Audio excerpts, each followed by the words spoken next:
Negative marking किया गया है। और निगेटिव मार्किंग हटने वाला नहीं है, मैं इसके ऊपर खुद जाकर बात कर चुका हूं, सेक्रेटरिएट में बात किया हूं या फिर बीपीएससी आयोग में भी मैं जाकर बात किया था। तो निगेटिव मार्किंग किसी की कर दीजिए ना। सबसे पहले तो गुड मॉर्निंग, जितने भी लोग देख रहे हैं सारे लोगों को गुड मॉर्निंग बहुत बहुत। और आज काफी दिनों बाद आप लोग के डिमांड के ऊपर भैया मैं ये आज का वीडियो लेकर आया हूं। आप लोग का प्रश्न था कि सर क्या पढ़े ना पढ़े, ये एक बड़ा प्रश्न उठ रहा था आप लोग का कि सर जीएस में हम क्या पढ़े, मैथ में क्या पढ़े या फिर इंग्लिश में या हिंदी में हम क्या पढ़े। ये सबसे बड़ा प्रश्न था कि भैया हम जीएस में क्या पढ़े। देखिए मैं अभी किसी इंस्टीट्यूट में हूं और मैं बता रहा हूं कि जीएस में क्या पढ़े, इसका मतलब है कि मैं पटना से बता रहा हूं भैया, पटना में हूं, वहां पे हूं जहां पे दिन भर बैच चलता है। मैं कहीं इंस्टीट्यूट में अभी मैं ये न्यूज बना रहा हूं, ये वीडियो बना रहा हूं कि क्या पढ़ना चाहिए नहीं पढ़ना चाहिए। अभी मैं वही सर के साथ बैठा हुआ था, सुबह से उनके साथ मीटिंग चल रही थी, क्या पढ़ना चाहिए नहीं पढ़ना चाहिए उसके बारे में थोड़ा बहुत मैं जानकारी आप लोग के बीच देना चाहूंगा कि जीएस में भैया क्या कुछ पढ़ना चाहिए। अब इतना ध्यान से सुन लीजिएगा, मैं इतना जो बता रहा हूं इसे मैं श्योर तो कह रहा हूं कि 25% आपका मार्क्स जीएस में यहाँ इतना अगर आप भैया पढ़ लेते हैं तो आपका जो भी है ग्रेस हो जाएगा। जिसमें ये एक पेज देख सकते हैं, सेकेंड है यहाँ और ये थर्ड यहाँ, मैं 3 पेज का यहाँ पे तैयार करके आप लोग के लिए रखा हूं जो कि आप लोग को ये देखना चाहिए। मेरे हिसाब से इससे बेटर कुछ आप लोग को नहीं जानकारी मिलेगी, तो अवश्य भैया बने हुए रहिएगा और जो भी एक एक पॉइंट पे ध्यान दीजिएगा। देखिए जीएस सारे लोगों को पढ़ना है, प्रारंभिक वालों को लिए तो एकदम रामबाण है भैया। और जीएस में सबसे बड़ी प्रश्न था कि क्या पढ़ा जाए, क्या पढ़ा जाए। जब से नियमावली आई है, नोटिफिकेशन आई है, नियमावली 2023 नोटिफिकेशन आई है, क्लियरेंस नहीं बताया गया है कि क्या पढ़ना है। गवर्नमेंट को क्या करना चाहिए था सिलेबस के हिसाब से कि एक निर्धारित कर देता कि हम 2 नंबर से यहां से पूछेंगे, 4 नंबर से यहां से पूछेंगे, 5 नंबर के यहां से, 10 नंबर के यहां से पूछेंगे, ऐसा उन्हें निर्धारित कर देना चाहिए था। लेकिन गवर्नमेंट अभी तक भैया नहीं की है, तो टेंशन नहीं लेना है। जितना मैं बता रहा हूं उसे 25% मार्क्स तो आपका श्योर होना ही है। रही बात केस का, तो भैया केस चल रहा है, उसकी सुनवाई होगी, वो भी मैं जानकारी देते रहता हूं। माइक लेकर भी भैया आपके लिए मैं फील्ड में उतर जाता हूं और जरूरत पड़ने पर क्लासरूम के अंदर भी आ जा रहा हूं आप लोग के कारण भैया, कि भाई साहब आपकी कम से कम सिलेक्शन हो जाए। वीडियो स्टार्ट करने से पहले आप लोग से निवेदन वही होगा, एक लाइक कर देना और जो लोग नए होंगे सब्सक्राइब जरूर कर लीजिएगा भैया। रेड कलर वाला जो बटन दिख रहा है उसे दबा देना है। टाइम्स ऑफ भारत एनसीपी का ही न्यू नाम रखा गया है, तो आप लोग से निवेदन होगा। अब हम बात करते हैं जीएस। देखिए जीएस एक ऐसी पोर्शन है जो जीएस एक समंदर है और इस समंदर में से क्या कुछ पढ़ा जाए। आपके पास समय नहीं है, जून अभी चल रही है, जुलाई और अगस्त 19, 20, 21 एग्जाम है, आप लोग जानते हैं, तो आपके पास समय नहीं है भैया। लिमिटेशन में पढ़ा जाए, लिमिट पढ़ा जाए। देखिए हार्ड वर्क जरूरी नहीं है, स्मार्ट वर्क जरूरी होता है। सक्सेस होने के लिए हार्ड वर्क की आवश्यकता नहीं पड़ती है। अगर सही इंसान हो तो भैया स्मार्ट वर्क से भी वो अपना पार घाट लगा सकता है, सक्सेसफुल हो सकता है। अभी टीचर से भी हम मिलवाएंगे भैया, जिनके यहाँ आए हुए हैं, दिन भर बैच चलता है, उनसे भी हम बात करवाएंगे, तो उनसे बात करवाएंगे लास्ट में। पहले बने हुए रहिएगा। पहले हम बात करते हैं महात्मा गांधी की संपूर्ण परिचय, आप लोग देख लीजिएगा अवश्य, क्योंकि हमारे बिहार के जो मुख्यमंत्री नीतीश कुमार जी के हैं वो महात्मा गांधी जी के नक्शे कदम पर विशेष प्रकार से चलते हैं। देखिए ये जो जीएस है ये केवल सामान्य अध्ययन के मैं बातें कर रहा हूं, यहाँ पे ना ही फिजिक्स, केमिस्ट्री और बायोलॉजी और ना ही एसएसटी के बारे में बात कर रहा हूं, केवल सामान्य ज्ञान के मैं बात कर रहा हूं। सामान्य ज्ञान आप लोग को क्या पढ़ना चाहिए, नहीं पढ़ना चाहिए, क्यों पढ़ना चाहिए, यह भी मैं बताऊंगा श्योर। सबसे पहले कि महात्मा गांधी के बाद पूरे संपूर्ण परिचय के मतलब हुआ कि महात्मा गांधी के बारे में सब कुछ आपको पढ़ना पड़ेगा भैया, सब कुछ जानकारी रखना पड़ेगा। उसके बाद सौर मंडल के बारे में आपको पढ़ना पड़ेगा। सौर मंडल में कितने ग्रह है, कितने उपग्रह है, कितने क्षुद्र ग्रह है, कौन से ग्रह पृथ्वी से कितनी दूरी पर है, कौन से ग्रह पृथ्वी को कितने दिनों में चक्कर लगाता है, कौन से ग्रह पर उपग्रह है, कितने उपग्रहों की संख्या है, उपग्रहों पे कौन से ग्रहों पे कौन से उपग्रहों पे पहाड़ है और कितने फीट की पहाड़ है, मतलब एक्सेट्रा एक्सेट्रा आपको ये सब पढ़ना पड़ेगा। जो कि सौर मंडल एक चैप्टर आता है, अगर आप सौर मंडल पढ़ेंगे तो आपको सारा यहाँ वहां पे क्लियर दूर हो जाएगा। कितने ग्रह है, कितने उपग्रह, कितने क्षुद्र ग्रह है, कितने मैं बता सकता हूं पृथ्वी की क्षेत्रफल कितनी है, सूर्य कितने वर्ष तक रह सकता है, सूर्य के अंदर की जो भी किरण है उसे क्या कहा जाता है, सूर्य का क्षेत्रफल क्या है, सूर्य की एरिया क्या है, सूर्य का मतलब मास क्या है, हर प्रकार के आपको यहाँ पे डिटेल देखने को मिल जाएगा। ये सौर मंडल का एक चैप्टर आता है, वो अगर आप पढ़ लेंगे तो बुक भी मैं बताऊंगा, ध्यान से रहिएगा।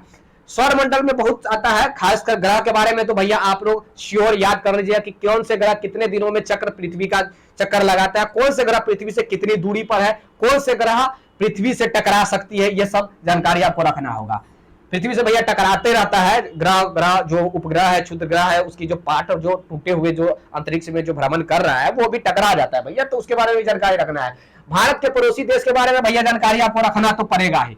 भारत के पड़ोसी देश कौन कौन से देश है, कौन से देश भारत के साथ सबसे लंबी रेखा साझा करता है, और कौन से देश है जो भैया वो भारत के सबसे बड़ा दुश्मन है, ये आप लोग कमेंट बॉक्स में बताइए कि भारत के सबसे बड़ा दुश्मन किसे कहा जाता है भैया। तो ये आप लोग को ध्यान रखना होगा, जिसमें सीमा भी आ जाता है, भारत के पड़ोसी देश, लंबाई, कौन से सीमा की कितनी लंबाई है, सीमा रेखा है। सीमा रेखा कहने का मतलब हुआ कि भारत और पाकिस्तान के बीच की रेखा को क्या कहा जाता है, भारत चीन के बीच की रेखा को क्या कहा जाता है, भारत और बांग्लादेश के बीच की रेखा को क्या कहा जाता है, भारत और म्यांमार के बीच की रेखा को क्या कहा जाता है, भारत और चीन की रेखा को बीच की रेखा को क्या कहा जाता है, भारत और भूटान की रेखा को क्या कहा जाता है, भारत और पाकिस्तान की रेखा को क्या कहा जाता है। ये सब एक्सेट्रा चीज आपको देखना पड़ेगा, ये सब चैप्टर वाइज आपको मिल जाएगा। महात्मा गांधी के बारे में चैप्टर मिल जाएगा, सौर मंडल के बारे में चैप्टर मिल जाएगा, भारत के परिचय के बारे में चैप्टर मिल जाएगा। ये सब तो भैया एकदम रामबाण है, ये तीनों जो मैं अभी बता रहा हूं।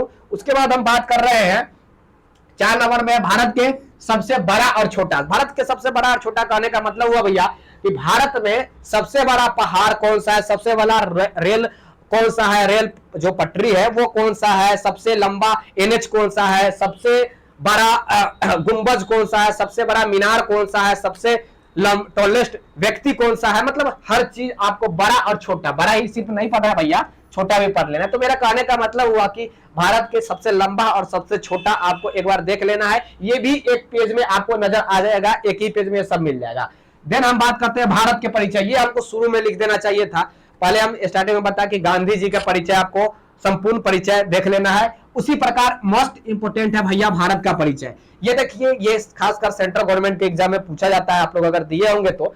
लेकिन बिहार गवर्नमेंट को भी भैया आसानी में न लीजिए, बीपीएससी आयोग ले रहा है, यानी कि बीपीएससी आयोग अपने आप बिहार में एक बड़ा आयोग है, वो आपसे ले रहा है, तो समझ रहे हैं उसकी आदत हो चुकी है बीपीएससी की सेंट्रल लेवल का पूछने का, क्योंकि यूपीएससी से मिलता जुलता बीपीएससी का सिलेबस होता है, ये आप लोग जानते हैं। और यहाँ पे भी वही बीपीएससी आपसे एग्जाम ले रहा है, तो ये देख लेने में कोई हर्ज की बात नहीं है। तो मैं कहूंगा बीपीएससी ले रहा है एग्जाम भैया, यहाँ पे अगर कोई छोटी मोटी आयोग लेती तो ये पढ़ने की आवश्यकता नहीं थी। लेकिन भारत की परिचय आपको देखना होगा, भारत की परिचय में आपको क्षेत्रफल भी देखना पड़ सकता है, लंबाई भी देखना पड़ सकता है, भारत की क्षेत्रफल कितनी है, भारत की लंबाई कितनी है, भारत की नॉर्थ ईस्ट साउथ वेस्ट में कौन कौन से देश पड़ते हैं, और कितनी नॉर्थ से ईस्ट और ईस्ट से वेस्ट और वेस्ट से नॉर्थ, नॉर्थ से ईस्ट, इस इन मतलब एरियाओं के बीच में कौन कौन से देश पड़ते हैं, कौन कौन से राज्य पड़ते हैं, या इनकी बीच की दूरी डिस्टेंस कितनी है, भारत में कितनी राज्य हैं और राज्य की राजधानी कौन सी है, ये तो महत्वपूर्ण है, ये तो एक बेसिक चीज है, बट आप लोगों को पढ़ना चाहिए।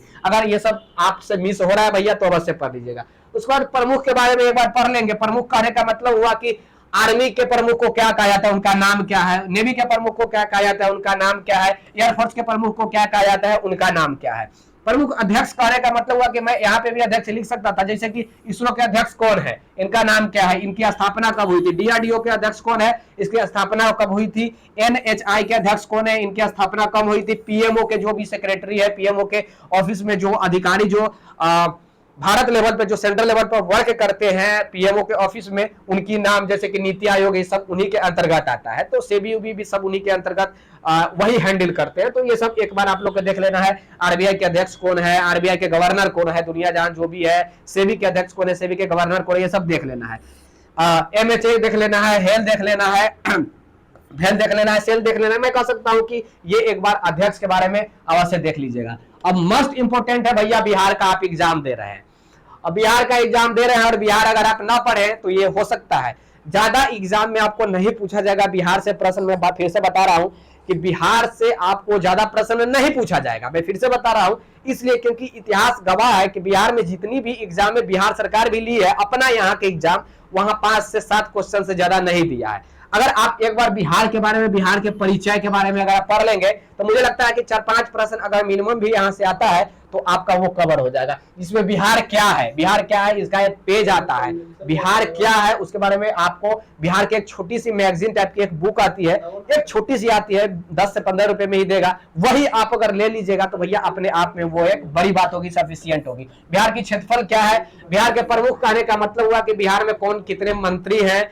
उन मंत्रियों के नाम क्या है, कौन कौन से मंत्रालय लिए बैठे हैं, उनके बारे में। 1857 के जो विद्रोह जो हुआ था, उस विद्रोह में बिहार की कौन कौन से लोगों की भूमिका रही है। 1857 की जो विद्रोह हुई, उस विद्रोह में बिहार के कौन कौन से लोग अपना भूमिका निभाए। साथ में अभी 1857 के बारे में आपको विशेष पढ़ना पड़ेगा, इसलिए क्योंकि ये इतिहास में भी आपको देखने को मिलेगा। 1857 का जो प्रमुख क्रांति जो हुई थी वो आपको देखने के लिए मिलेगा। 1857 का प्रमुख क्रांति क्यों हुआ था, एक बार अपना कमेंट बॉक्स में तो जरूर बताइएगा। अगर आप लोगों के पास जानकारी है तो ये क्यों हुई थी, ये आप लोगों के पास कमेंट में बताना है भैया क्यों हुई थी। आपको ऑप्शन तो मैं नहीं दूंगा, लेकिन ये बड़ी आसान है और शायद आप लोग को चपरासी से लेकर अगर आप यूपीएससी तक करके तैयारी कर रहे हैं तो ये आपको पढ़ना मस्ट इंपोर्टेंट रखा गया, जिसमें प्रमुख है भारत और बिहार के बारे में हम जानकारी ले लेंगे। उसके बाद बिहार में जिलों की संख्या कितनी है, भारत में कितने जिले हैं, भारत में कितने जिले हैं, भारत में कहने का मतलब है कि भारत में कितने राज्य हैं और हर राज्य में कितने कितने जिले हैं, ये सब देख लीजिएगा। ये सब कोई बड़ी बात नहीं है। बिहार में कितने पंचायत है, कितने प्रखंड है, कितने अनुमंडल है, ये भी आपको देखना पड़ेगा। कितने नियोजन इकाई था और कितना नियोजन इकाई अभी है, ये कमेंट बॉक्स में आपको बताना है। ठीक, भारत के तमाम जिला एक बार देख लेना है, सबसे बड़ी और सबसे छोटी के बारे में भी बिहार में जान लेना है। बिहार की सबसे छोटी जिला कौन सा है, ये भी आप लोगों को कमेंट बॉक्स में बतलाना है, एक बार जरूर बतलाइएगा। बिहार के सबसे छोटी जिला कौन सा है, सबसे गर्म जिला कौन सा है बिहार का, सबसे ठंड जिला कौन सा है, सबसे लंबा जिला कौन सा है, सबसे शिक्षित जिला कौन सा है, सबसे अशिक्षित जिला कौन सा है, ये सब आपको बिहार के बारे में पढ़ना पड़ेगा। अब हम बात करेंगे भैया इन शिक्षकों की बहाली को लेकर कि सर आप कोर्ट केस, जब केस चल रहा है भाई साहब, जब केस चल रहा है तो आप ये सब क्यों बता रहे हैं। देखिए आपके पास भैया अभी जून चल रहा है, जून के बाद क्या आ जाएगा तो जुलाई आ जाएगा,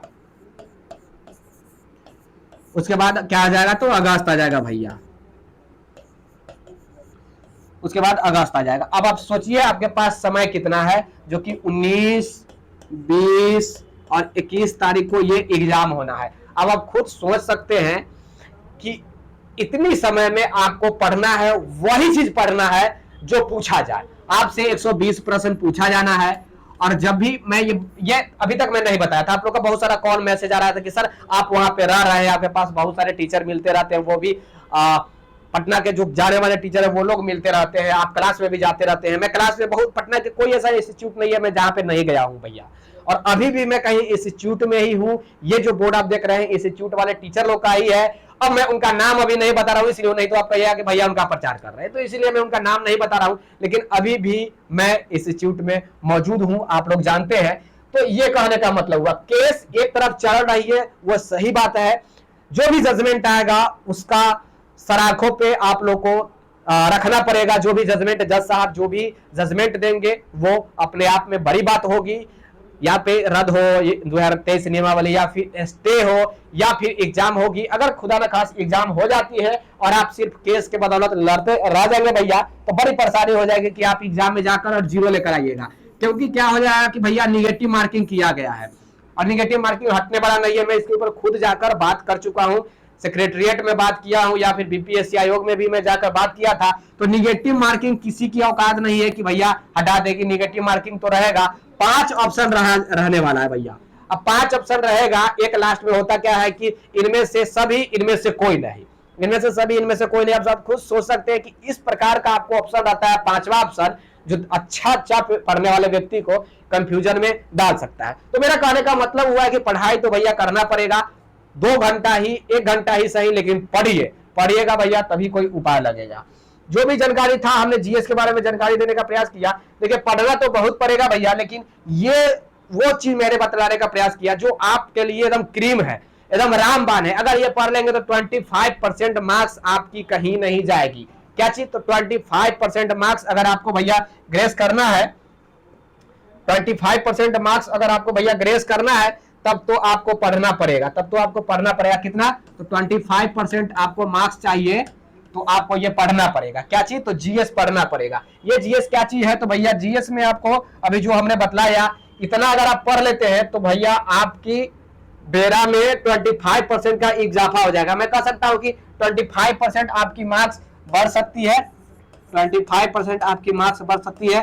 मैं दावे के साथ कह सकता हूं कि इतना में से ही पूछा जाएगा। जितने भी इंस्टीट्यूट पटना में चल रहे हैं, मैं जितने भी इंस्टीट्यूट में गया हूं सब मिला जुला के भैया यही बता रहा है। सारे लोग का नोट्स भी मेरे पास है, मेरे पास नोट्स हर इंस्टीट्यूट वाले दे रहे हैं, मेरे पास बहुत सारे नोट्स है। अगर आप लोग बोलेंगे भैया तो मैं आप लोग को वो नोट्स भी देने का प्रयास करूंगा, देने का प्रयास करूंगा। एक बार अवश्य आप लोग देख लीजिएगा।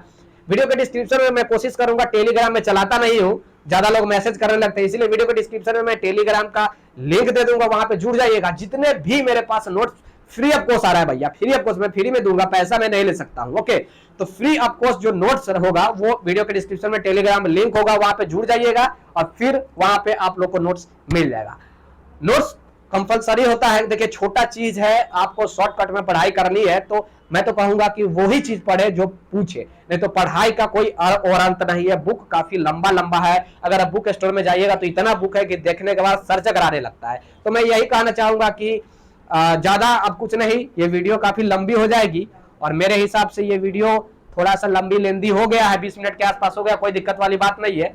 जो व्यक्ति नए होंगे उसे क्या करना है, जो व्यक्ति पुराने होंगे उन्हें क्या करना है मालूम है। इसके बावजूद अगर किसी प्रकार के आप लोग का प्रश्न हो तो कमेंट बॉक्स में प्रश्न कीजिएगा, शेयर कर दीजिएगा और लाइक कर दीजिएगा, सब्सक्राइब जरूर कर दीजिएगा भैया। आपकी सब्सक्राइब की हमें सख्त जरूरत है, आपके लिए भैया लड़ाई लड़ रहा हूं, चाहे क्लास से लेकर के आपको सेक्रेटरिएट तक की हो, शिक्षा मंत्री तक की हो, उप मुख्यमंत्री तक की हो, मैं कह सकता हूं कि यहां से लेकर के और सचिवालय तक भैया लड़ाई लड़ रहा हूं।